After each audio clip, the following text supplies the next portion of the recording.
ტონი ჯარაძის ჩემ ქალაქს კიდევ ერთხელ ვიხილავთ მეორე ნაწილს. ახლა კი სტუმრებთან ერთად დაგიბრუნდით. თეატრსიტყვერების საღამო იგეგმება 10 დეკემბერს 19 საათზე რუსთაველის თეატრის დიდ დარბაზში. ვახუშტი კოტეტიშვილის სახელობის ხალხური პოეზიის საღამო, რომელიც ეძღვნება ხალხური სიტყვერების სფეროში გამორჩეული დამსახურების მქონე ფოლკლორისტებს, სწორედ ამ თემაზე ვისაუბრებთ დღეს არაჩვეულებრივ სტუმრებთან ერთად. დიახ, რაც შეეხება ჩვენ სტუმრებს, ესე იგი ეთერ თათარაიძე გახლავთ ჩვენი სტუმარი და საქართველოს ფოლკლორის სახელმწიფო ცენტრის დირექტორი გიორგი დონაძე. დილამშვიდობის დილამშვიდობის. მოგესალმებით, დიდი მადლობა რომ ჩვენთან ხართ. საკმაოდ საინტერესო თემაზე უნდა ვისაუბროთ. ვახუშტი კოტეტიშვილის ამ წამოწყებას თავის დროზე ძალიან დიდი აჟიოტაჟი მოხდა, ძალიან დიდი გამოხმაურება და ძალიან დიდი აღტაცება გამოიწვია საზოგადოებაში. სწორედ აქ აღმოაჩინა საზოგადოებამ ეთერ თათარაიძე. ყველასგან განსხვავებული გოგონა, რომელმაც მაშინვე მიიქცია საზოგადოების მხრიდან დიდი ყურადღება და პრინციპში აქედან დაიწყო უკვე ყველაფერი. მოგვიყევით კონკრეტულად ამ საღამოს შესახებ და ისიც გითხარით ვის მიეძღვნება ამჯერად ეს ღონისძიება. მოგესალმებით, დიდი მადლობა მოწვევისთვის, ყურადღებისთვის. ნამდვილად იმსახურებს ეს საღამო თავის მნიშვნელობით ნებისმიერი ტელევიზია ახმოვანებდეს ამ საინტერესო ეროვნულ, ღრმად ეროვნულ ფაქტზე ინფორმაციას მთელ ქვეყანაში, მაგრამ სამწუხაროდ ეს არ ხდება. ეს არ არის საყვედურით დაწყება, უბრალოდ ძალიან დიდი მადლობა ამ ტელევიზიას, რომ იმედი გვაქვს, რომ ჩვენი მეგობრები, კოლეგები მოგვბაძავენ. ძალიან დიდი მადლობა. მე მინდა ვთქვა, რომ ეს საღამო ეძღვნება სწორედაც გახლავთ ვახუშტი კოტეტიშვილის სახელობის, ეს უკვე 3-ჯერ, 4-ჯერ მისი სიკვდილის შემდეგ ჩატარდა, მერე იყო წვეწა და აი ისევ მართლაც ეს არ არის დიდი რამბები, მაგრამ გიორგის წყალობით ეს საღამო ისევ დაბრუნდა სივრცეში და მივიღეთ ამაზე თანხმობა კულტურის სამინისტროსგან და დიდ მადლობას ვეუბნები.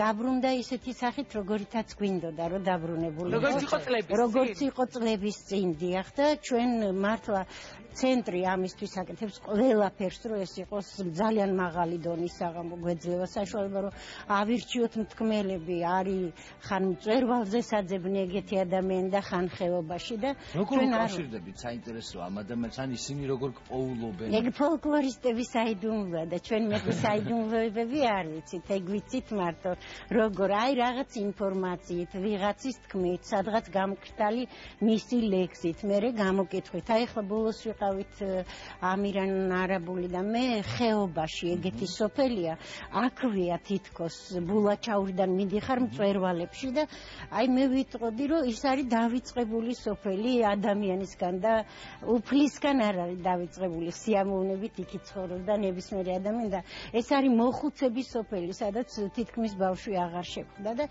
ყველა ცალ-ცალკე არის სამუშაო ადამიანი, რომელმაც გენიალური ამბებიც იცის და გენიალური მთქმელებიც არიან. მაგრამ აი ჩამოყვანის იქიდან და მიყვანა მოყვანის პრობლემები კიდე სხვა რამე ხდება, იმიტომ რომ გზაც მაინდა-მაინც ვერ ვეწყო, რომ ისე ხდება ამ ადამიანების რაღაც გარკვეული ნაწილის ჩამოყვანა მაინც. ნებუსიცი მიუხედავად რომ დასავლეთში დაგვანილობა არის, ყველა ის ადამიანები, ის ხალხი რომელიც თემა და ბადალმავენ მოიწვიეს, ახერხებენ ჩამოსვლას. თან სიამოვნებით და მთელი აღმოფრენით მოდიან ისე. ძალიან დიდი გამოხმაურება. ჩვენ ვიცით რომ მთელი საქართველოს მასშტაბით ანუ საქართველოს ყველა კუთხიდან მიიღებენ მონაწილეობას ამ ღონისძიებაში. ეს საღამო დავასრულებ უბრალოდ თუ შეიძლება ეძღვნება ვახუშტი კოტეტიშვილს, რომელიც 80 წლის გახდებოდა ამ წელს, იურა ჯაფარიძეს, გიორგი იურა ჯაფარიძეს, ჩვენს მასწავლებელს, გენიალურ ფოლკლორისტს ასევე 75 წლის გახდებოდა და ალექსი ჭინჭარაულს, რომელიც 90-ის. აი ეს მრგვალი თარიღებია, ამათ მხოლოდ თენგიზ მირზაშვილი ამ საღამოების სულის ჩამდგმელი და მართლა დიდი ღვაწლის მატარებელი ამ საღამოებში, ესეთი მრგვალი თარიღით არ ემთხვევა ჩუქჩიკა, მაინც სხვანაირი იყო და მაინც ასწდა ამ რაღაცა იგეთ გამოცხადებებს, თუმცა მთელი ბანერი, მოსაწვევი და აფიშები არის ჩუქჩიკას ხელით მოხატული თავის დროს და დარჩება სამუდმოდ, ისე რომ ის მაინც იქ არის. რაც შეეხება მონაწილეებს, მთელი საქართველოს ყველა კუთხე თითქმის თემის ჩამოდის ესეთი მრავალფეროვნება სხვა დროს არ ყოფილა სხვა ჯერზე ამას ძალიან თამამად ვამბობ სულ ცოტა ხნის ჩატარდა ფოლკლორის ფესტივალი და აი სწორედ ამან შეგვიწყო ხელი რა თქმა უნდა ამ ფესტივალს გითხარი არიან ისეთი ძალიან კარგი მომღერლები და ფოლკლორისტები ვისაც ჩვენ არ ვიცნობ და მელექსეები მე ახლა მომღერლების ჩემი მიმართულებაა და აქვე ჩაგეკითხებით მხოლოდ მელექსეები მე მგონი არ მიიღებენ აქ მონაწილეობას მიიღებენ ქალბატონი ეთერი ამაშია თუ ვინმე არის დღეს ამ საღამოს ჩატარება უნდა ეკუთვნოდეს არის ქალბატონი ეთერი და მისი მეუღლე ამინა ნარაბული და მე ჩემთვის პატივია მათთან თანამშრომლობა და რამე თუ ხელი შეუწყეთ ჩვენ ფოლკლორის ცენტრმა ეს დიდი პატივია ზოგადად ძალიან მნიშვნელოვანი საღამოებია ძალიან მოთხოვნადი ესე ვთქვათ მე ისეთი მელექსები ვნახე ამ ფესტივალზე ამაში არ ვიყავ ისე კარგად გარკვეული გათვითცნობიერებული და სრულიად გამშიფრებული და რა ვიცი თუ რამეა დღეს შემორჩენილი მე ვიტყოდი სხვა დარგებთან შედარებით ეს კიდე რაღაც ღვივის ხალხში და ქალბატონი ეთერი და ჩვენი ცენტრი ზოგადად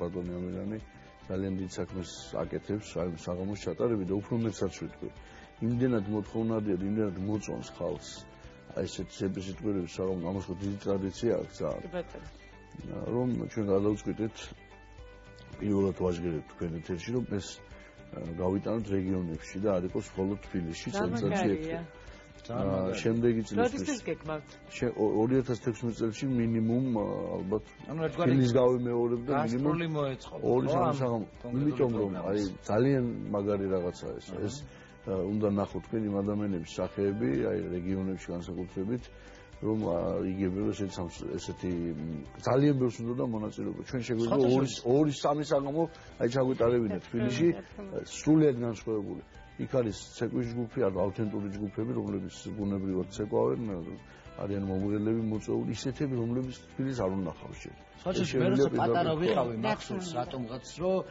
მთელი საქართველოს მესამე სხვა ქალაქებში იმართებოდა ოლიმპიადები ხალხური ეგ არის ფესტივალი დავარქვით ჩვენ ხო და შემდეგ რაღაცა პერიოდი გავიდა და ეს აღარ კეთდებოდა კარგია რომ ისევ აღდგა განახლება პავა ამ ყველაფერმა აღარ ფესტივალისა ფესტივალი დავარქვით ოლიმპიადა ნუ ოლიმპიადა ციტა ეს ძალიან კარგი სიტყვა მაგრამ სამწუხაროდ საზოგადოებამ შეიძლება სხვა რაღაცა სპორტულ შეჯიბრებებთან შეიძლება ასე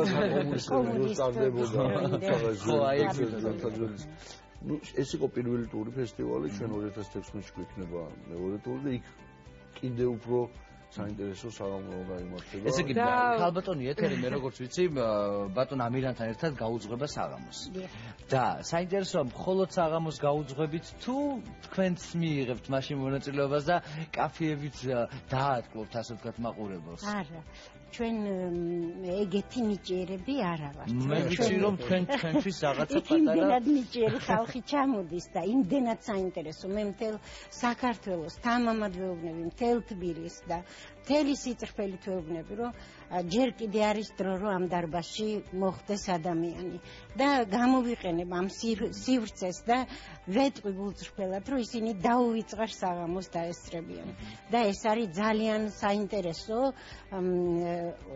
ნებისმიერი ქართველისთვის ჩვენც რა თქმა უნდა ჩვენ მიყვავს და ხანდახან რაღაცებს ვიტყვით რა თქმა უნდა და მე მირჩევნია რომ თქვა ვახუშტიმ რა უთხრა ალექსის თუ შეიძლება და აი იქნება ამ ტიპის ბევრი და ძალიან ესეთი ნიმუში ლექსოს ლექსო პაპას ეძახდნენ ალექსი ჭინჭარაულს და ვახუშტი და ალექსი ჭინჭარაული აი უახლოესი მეგობრები დაბერდნენ და ისე დაიხოცნენ რომ ერთი წარბი არ გაუტოკებიათ ერთმანეთთან და რაებს არ უწერდნენ და აი ერთ-ერთი ბოლოდროინდელი ვახუშტის ლექსო ეს ჩემი სიტყვები არ გახლავს სახუმარონი მე ხომ შენს გვერდით ისე ვარ როგორც მოსესთან არონი ტრები ვერაფერს გვიზამენ გინდაც გითხარონ ხარონი ისეთ კაფიებს ვაჯახებთ გავხადოთ სახარ ხარონი შენ კაფიების ლორდი ხარ მე შაირების ბარონი. და იცოდნენ ამ ადამიანებმა იცოდნენ თავიანთი ფასი, რომ ლორდებიც იყვნენ თავის საქმეში და ბარონებიც. ჩვენც ვიცით და მე მეცდილობ რომ მაყურებელმაც კარგად იცის მათი ფასი და დააფასებენ ამ საღამოს მნიშვნელობას და 10 დეკემბერს 19 საათზე რუსთაველის დიდ დარბაზში, რუსთაველის თეატრის დიდ დარბაზში უნდა მიხვიდეთ აუცილებლად. მე დარწმუნებული ვარ, რომ ბილეთებზე ირეკება ძალიან ბევრი ადამიანი გვეხმაურება და ესე კი ტელეფონზე ვპასუხობთ, მაგრამ რო იცოდენ ბილეთები ჯიზე, ბილეთები ჯიზე. არა, სალაროში არ. ამ ხო ბილეთები ჯიზე ინფორმაცია გამოადგება და რა თქმა უნდა გარეთ მაინც არავის არ დავტოვებთ თუ იქ მოვა უამრავი და სიმღერის და ძირითადად მაინც მოსაწვევებია. ძალიან დიდი მადლობა და გადაგიხადოთ სტუმრობისთვის. დარწმუნებული ვარ რომ გაივსება მთელი დარბაზი და მსურველების რაოდენობა ძალიან ბევრი იქნება. და ჩვენი სტუმარიც ალბათ კიდევ უფრო ხშირად იქნებით, რომ კიდევ ბევრჯერ გავაჟღეროთ ასეთ სასიხარულო ამბავი ჩვენი. მადლობას გადაგიხდით და ამ შემთხვევაში უკვე მადლობა თქვენ. ქრონიკას